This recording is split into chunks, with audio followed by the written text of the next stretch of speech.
I look at what we provide as a three-legged stool. Okay. So Anchorage is the institutional custodian that has the software and the trust licenses to be able to custody the assets and operate in a legal compliant manner. They're also bankruptcy remote and they're federally chartered.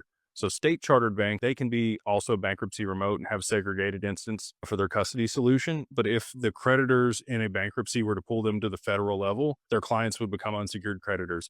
Highly unlikely that that would happen. But that's why we chose Anchorage is because they are federally chartered. And that's why Ripple has applied for a federal charter for their banking license also, because it's kind of like the high level standard for somebody that's operating in this space. So they provide institutional custody, segregated, bankruptcy remote, insured. So even if they were to go to bankrupt, there would be a bankruptcy proceeding. It would take a little while for you to get your assets, but those assets would be yours in the bankruptcy. You would never be a creditor of Anchorage. And it's highly unlikely that they're going to go bankrupt. They have, somewhere between $600 and $700 million on their balance sheet.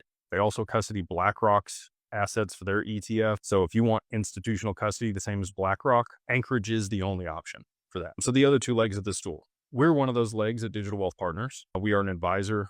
We countersign on the accounts for you. And if at one point we decided, we're gone, you want to move to another advisor, you can do that. You just move your account at Anchorage to the other advisor. So if we go out of business or you decide to part ways with us, all you got to do is list another advisor that's at Anchorage and you could move your account over to them. And then last but not least, you are the third leg to that stool. God forbid something happens to you. You have beneficiaries on the account. You have your spouse on the account. They don't need to know anything about crypto, just like a Schwab account. The assets are transferred to them.